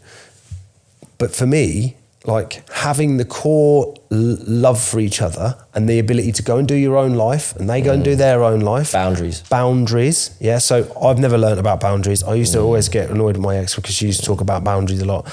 And, you know, I didn't understand them. But what I'm learning is actually I've got to put my own boundaries in place because I want to be able to see my friends, not like down the pub getting pissed. I want to self-worth time. It's everything what you need for yourself is to implement those boundaries, which is why I say at the beginning of a relationship, when you do that love bomb whole situation, you completely void yourself of all boundaries that give everything to you that you need later down the line. And I've made that mistake. So that's what happens. So when you get to that 6-month point and you're thinking, oh, actually, I want to take a bit back for myself, the boundaries haven't been set. It's been this dynamic has been set up that doesn't suit what you really need. Yeah. It's based on the first initial attraction and obsession and lust and all of that, which what I would call the anxious attachment. That's what I think. That's what happens, and that's why it is something you need to go in and out of, I think, to try and learn how to come back out of and to stop yourself. 100%. Well, I think, like, just to move back to that instance I had recently, right? Like, the connection was there and it was like I was just being myself and she really liked it. And, you know, I have got a fumbly way of talking sometimes when I like someone, I'm a bit giddy. And I really? Yeah, sometimes. Oh, I never noticed it. But I don't mind that about myself, right? Because, you know, it's a nice quality to have, I think. And also, like, when I feel the connection, when I know it's there, I want to give myself to it because I'm not scared of losing somebody these days. I'm not. I've always come out the other side. I've always been fine. I'm not scared of losing someone, so I'll be myself. But one thing that, like, particularly in that situation, like since we've spoken about it, I'm shutting the door on all women, right? I'm not interested in relationships. I'm not interested in dating. The only thing I've done, right, is occasionally I've got Bumble on my phone, right? I'll occasionally go through and swipe and see if there's girls I find attractive. And you don't get matched often on there. It's not one of those things. And if somebody matches me, I'll look and then, I'll either explore it or I won't. You know what I mean? I'm not shutting the door. But what I'm not doing is running around, swipe. Oh, she's messaged back, let's message. Yeah. Right, if I see somebody that I find attractive, I won't back down, because this is the thing I've got to overcome. Like today in the gym, if there's something I want to do, like there was 2 girls that I was having a bit of banter with in the gym, and then they went over to somewhere else, and I went over there and I said, look, I'm moving up this way. I don't really know anyone around here. Like, do you mind if I have your Instagram? And I was shitting myself going over there. There was groups of men around. I was just shitting myself, and I thought, no, overcome that and go, because if you don't, you'll never know, right? But I'm not seeking. I'm just not pushing doors gently, I think. And you might think that's mental or wrong, but at the moment I feel like, when we talk about feeling complete, I do feel complete. The most complete I've ever felt. But that might only be 75%. Yeah? And I'm willing to play with the other 25%. I'm willing to continue to work on that and build it up a percent at a time. There's only one person at the moment in my life I feel like I have left the door open for. One person. And I'm not seeking anybody else. I think the percentage on being complete it changes with time and perspective. Yeah. Like if you'd have asked me at year 1 of my recovery how I felt, end of year 1, I'd have said I was the fucking best I've ever felt. Oh yeah. I am in cloud 9, everything's great, I'm clean, I'm dating, I'm seeing it, I've got my bit, started my own company now. Everything's amazing. If I look back at that person now, he was lost. He was very lost. Very, very lost. Don't get me wrong, there's certain things I've always been able to pretty much turn my hand to, which involve, I talked to you about logic and emotion the other day. Logic stuff I can do all day. So like on the external, people always say everything's great. Do you know what I mean? Right, okay, so your car's on the drive, your business is doing well, you're being a good dad. But the biggest thing for me is relationships. That's the weak spot. How I behave in a relationship, how much it means to me, how dependent I am on that person. Not for things, not for anything, like I'm totally self-sufficient, but how much my being comfortable in my own space, feeling safe. So, do you think a lot of men place as much value on a relationship as we do? Because we seem like we're quite... I feel like... I think they do. I think this is a lot. I think a lot of men are like this, and perhaps they don't talk about it, or they don't know. Because again, I didn't know this. It was subconscious. And as I said, you're bringing what's in the subconscious to the conscious mind. And then, okay, the question is why? Why? So question yourself, why are you doing the little things? If you take account for your life right now, like you said, 10%, that's not enough for any real self-respecting girl. That's not. Any self-respecting girl should want at least 30 to 40% of your time to build a relationship with you, yeah? Yeah, Fair? of Fair course. to say? Yeah. So, apart from which you agreed the other day, a secure woman would be okay with a man setting out the boundary at the start. I've got so much going on in my life at the moment, positive. Depends on their needs. Depends on what their needs are. That's what I mean. If their needs aligned, if their needs aligned and they said, I've only got 10%, so that works for me. Yeah, sure. 10%. But if they're saying, actually, I've just settled my life down and I'm actually now looking for a life partner to invest a lot. Oh yeah, then 40% is the they're going to want 40. 50%. You know what I mean? Yeah, maybe even 50. And then that goes to 60, 70. Well, if you factor But that's when you entwine everything together. But this is what I'm saying. So if you take account for the reality of your life, right now there's probably not a great deal of space for a full-on relationship. So what is the pursuit? What does the pursuit mean? For me, and this is a good metric for me, because I'm working on boundaries, right? I want to have boundaries around my the things that I've previously given up before, right? And previously never had. Like I've got friends, right? And I love them all, but it's always been around drugs or alcohol or whatever else. There's not really a lot of like, let's go for a meal, let's do this, let's do that. It's not really a lot of that. And I love them all. like loads. Like I've always been my friends, and they'll always be my friends. But recently, I've come around more people that are on a path that suits what I'm on. So when we talk, like me and you, the reason we started this podcast is we'll have a 4-hour conversation and we'll be like, that was a fucking sick conversation. I've never said that. Normally, the sick conversations I have at in someone's kitchen at 2 a.m, talking about fights out when I was 16, sniffing off a fucking... Feeling so someone's disgusted mum's worktop, you know what I mean? Yeah, and then you feel like a fucking criminal. It's not pathetic. It's not pathetic. It's like, it's part of what we do. It's a waste of life though, isn't it? It's a oh waste my of God, life. if you're doing it every weekend... What we do it? 4 walls. It doesn't matter what 4 walls you're in. It's the same. It's the same shit, different location. Like I appreciate, you know, that my friends are a big key focal point in my life. I've never had connections with people where I call them really like on volume. I've got loads now. You know, people ring. I've got about 8 or 9 really healthy, positive, friendly relationships, and I call them with a problem or call them with something I'm feeling, and the feedback that comes back is normally like, I get it. Or how about looking at it like this? Because normally what people do is agree with you and go, yeah, she's a fucking bitch. She's this, she's that. You're like, no, that's not a true friend, I don't think. I think a true friend, someone's going to tell you the truth, whether you're right or right. No, but the intent's right. pure. I think it's lack of awareness around it sometimes that can be the clumsy thing. It's just clumsy. Potentially, I don't know. I think mates who aren't prepared to tell you the truth, it's a difference if they don't know that you're in the wrong and you're only telling them one version of events, and they're going to go, yeah, do you know what, she's a bitch, or he's an idiot for doing that. Like, we tell each other when like, because what we do is we confront each other. We're honest though with each other. If you're telling me about something, you'll tell me your side, and you're not afraid to know that actually, yeah, I'm going to tell you that was wrong. Yeah, 100%. Do you know what I mean? Instead of only telling me one version, like some people, some relationships are based, or friendships are based on, I'm going to tell you all of this stuff that makes me look like I haven't done anything wrong, and they're going to say agree with you 100% and say you did nothing wrong. That's a crap and then friendship. Let's go and have a drink. That's a crap friendship, isn't it? No, but it's a comforting friendship, which I think a lot of people have. It's soft, it's nice. If you've got the basic tenets of what a relationship is with another person, which is, you know, you get on, you can talk to each other and you have a laugh. You just enable each other, basically. There's this big enabling thing where it's like the behaviours you're exhibiting now, like some people like that I'm really close with, and a lot of my mates, you know, they're still quite heavy into the drink and drugs, and you know, like I want to be able to do things and do more things, but at the same time, it's like I just know that I don't want to be around it. I don't want to be like, I'll go out on a Friday night for a couple of hours with work or whatever, but within a few hours, the culture of being out is, you know, it's a lot of drink. So within 2 hours, that's everyone, everywhere. You know, I've been to different events with different people doing different stuff. The culture of our generation is work hard, drink loads.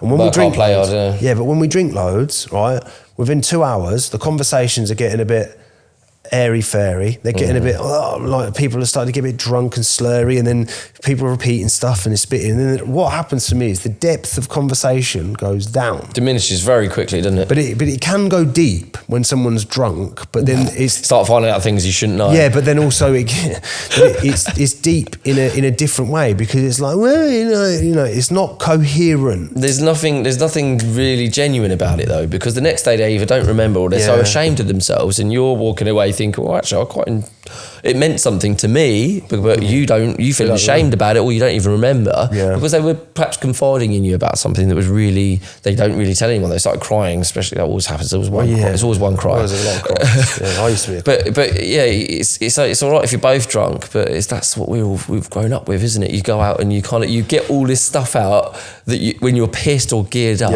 that's where you kind of vent. You don't remember any of it. You don't learn from any of it. You don't process any of it. It's just left there, and you just walk shamefully the next day. We were saying this to Craig the other day, weren't we? Right, isn't it interesting now that we've got relationships with people that we will say the same stuff to each other as when we were drunk, like, I fucking love you. Yeah. But we mean it. It means something now. It's real, because we're saying it like, do you know what?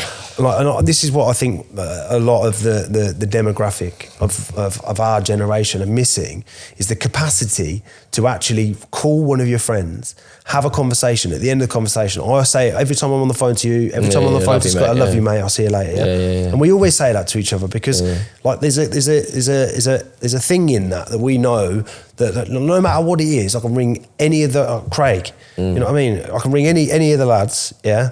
And they'll drop what they're doing and they'll speak to me, or if they can't, I've got another person I can call. But it's a real brotherhood, right? And it's like I've never been in the middle of that where it's a proper, apart from when I was like 18, 19, where I was middle of the sesh. When I'm the centre of the whole entire sesh.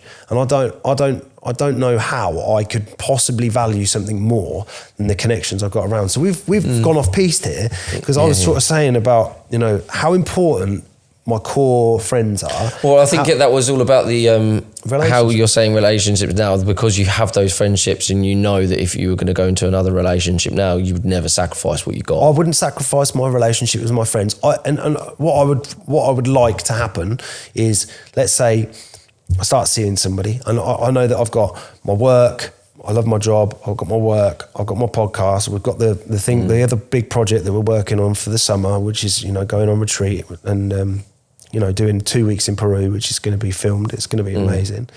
So we're doing all that, right? And trying to fit somebody else in at the moment isn't my top priority, but I've left the percentage. Yeah, because normally, like in an evening, if I've not got anything, I'll just go gym or I'll get my laptop out and write. Oh yeah, because I'm writing a book as well.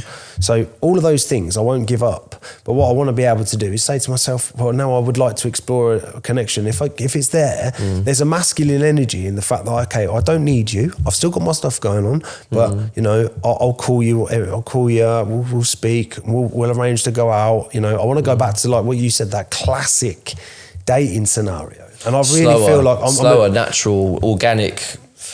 I'm kicking myself. But I don't think oversharing and the over bullshit. This is the thing. I think this is the problem though. I think it's hard to not be like that just because you've been made aware.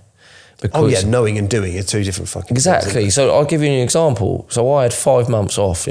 5 months, no relationship. Right, last time I split up. Okay, first relationship I got, within fucking 6 weeks, she told me she loved me and I said, I love you back. 6 weeks. Don't get me wrong, she was absolutely stunning. But that was a lot. I was drawn in by that. But the reality was, she was mental. She was mental. Her expectations on me were ridiculous. Really? She had one rule for her and one rule for, like, she could do anything she wanted. I couldn't do anything. And it was like, what? So I've got to protect. I've got to protect all of her insecurities, basically. And I couldn't say any of my own expectations to protect mine. Right. And it was like, no. Well, if I was all right with something, right? So, for example, say she was uncomfortable with me doing something, but I wasn't uncomfortable with her doing it. If it was the same rule. So, but my argument was, if you expect that of me, then you should be willing to sacrifice that yourself. Yes. Yeah. She's like, no.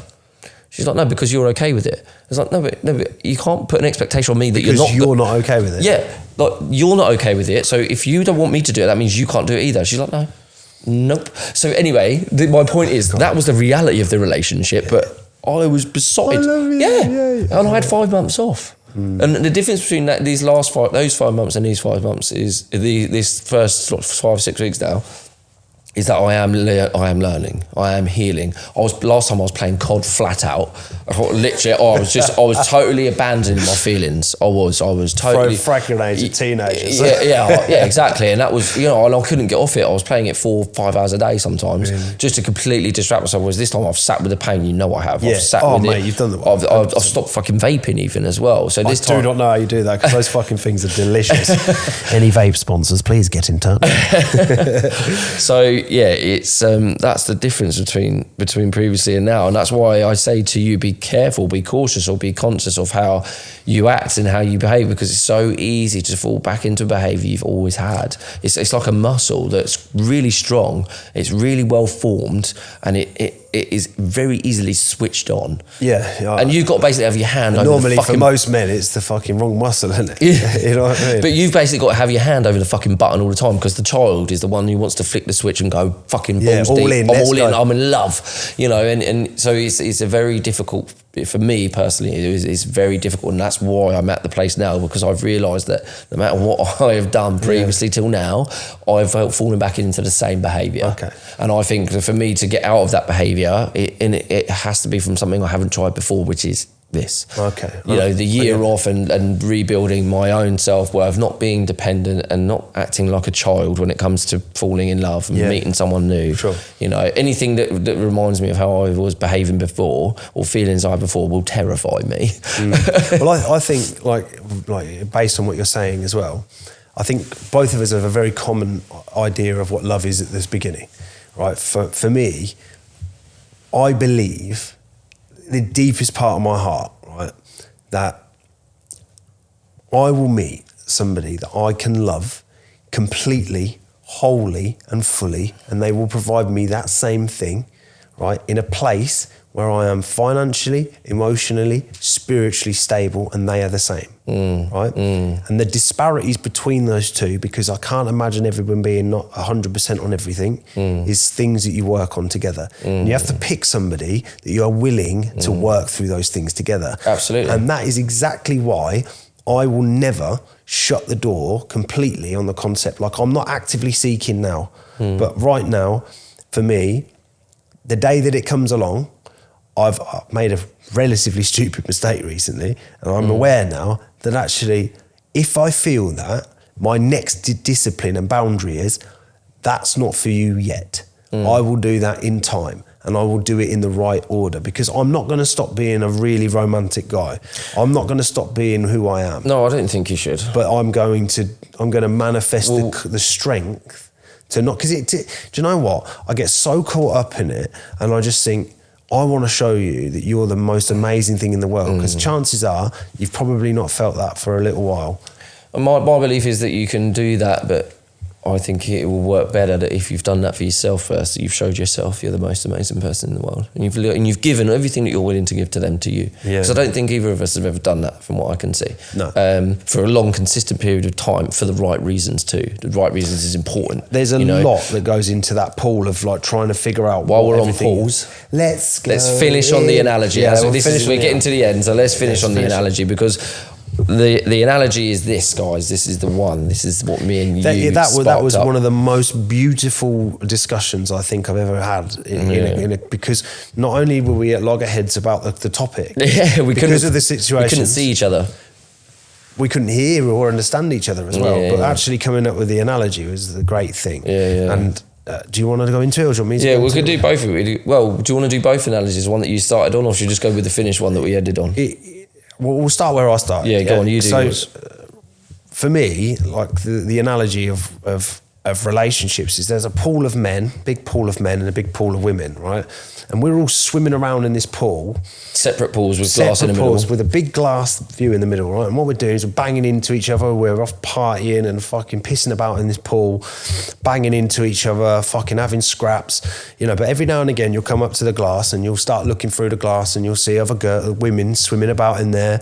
You'll be like, oh, she's fit. But you can't really tell because they're far away or they've got makeup or whatever. But every now and again one will swim up to the glass and you'll have that moment with them, and you might stay there for 2 or 3 years, but there's always a glass. And until you see the glass, you're never gonna be able to really connect with that person. The glass is like trauma or whatever it is. It's just that separation between two people, right? And my analogy was, well, everybody's swimming around the same depth.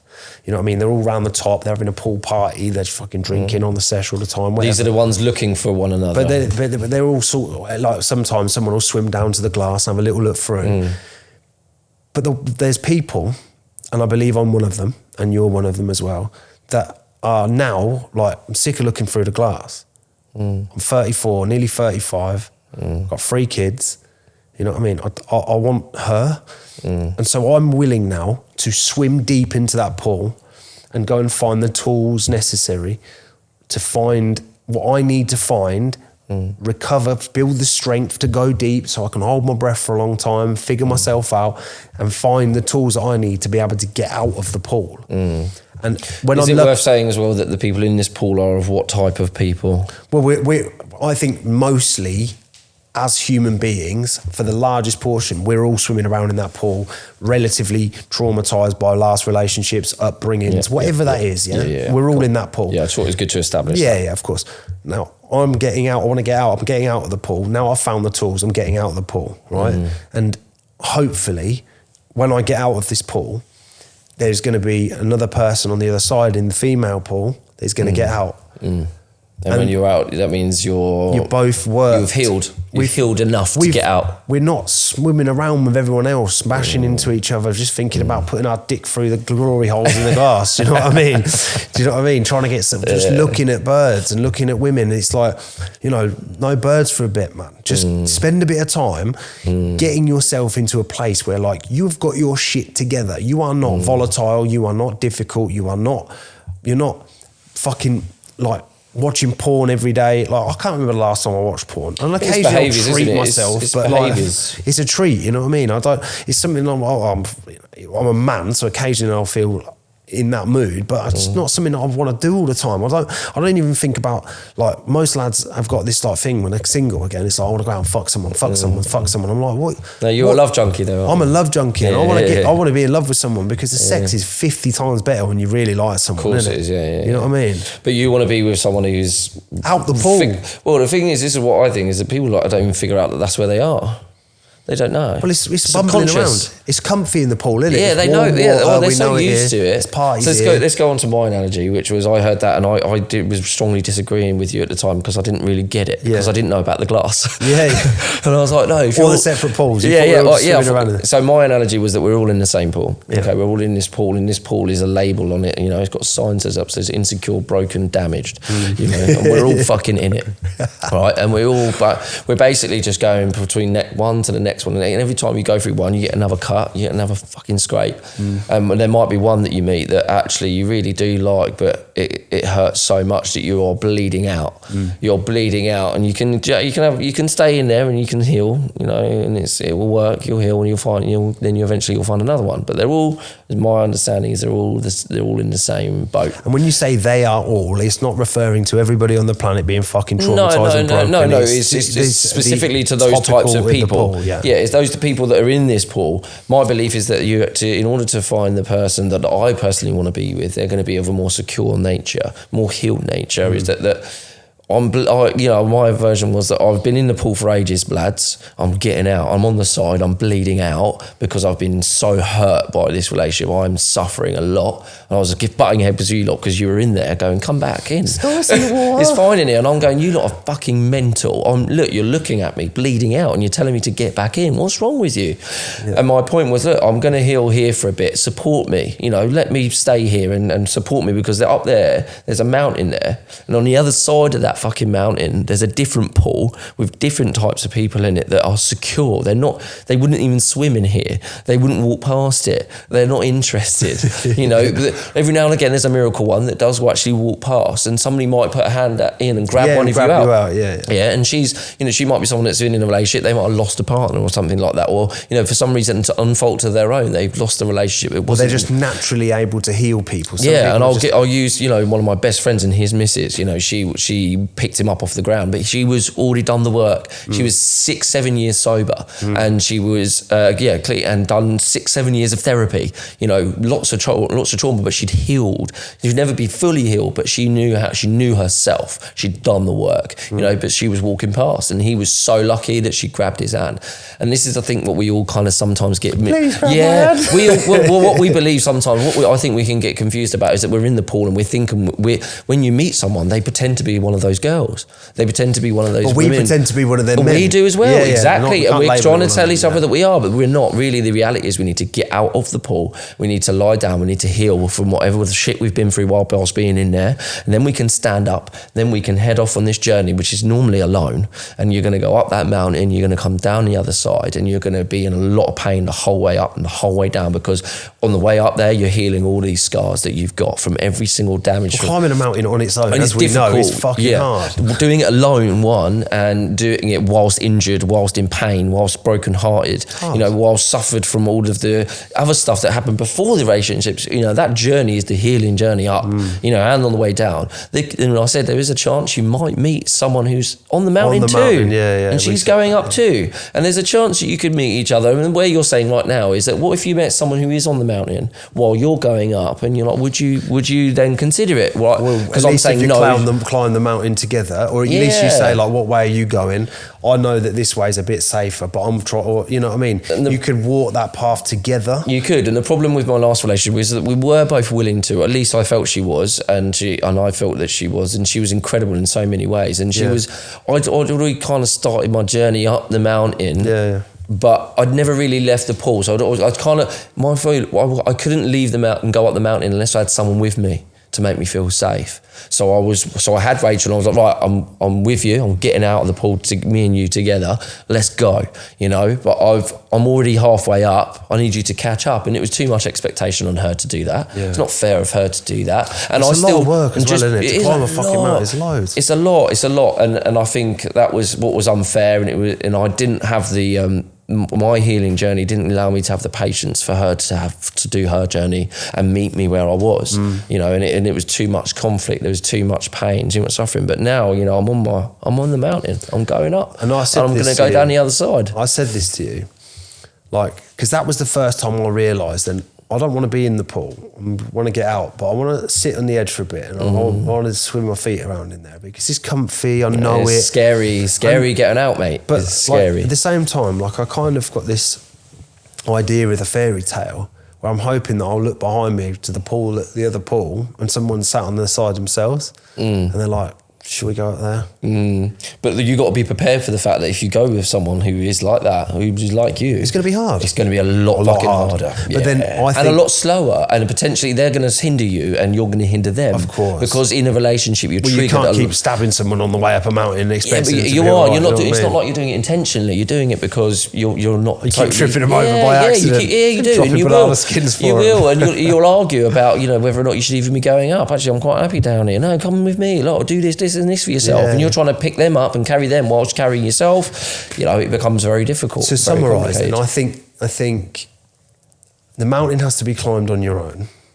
Yeah, because you might meet somebody at the top and you can find a way down together. Yeah, but then because there are harder paths. Because like some people be lucky fuckers and they'll go up the mountain and they'll just find a little hole through and then they're coming down the other side much easier.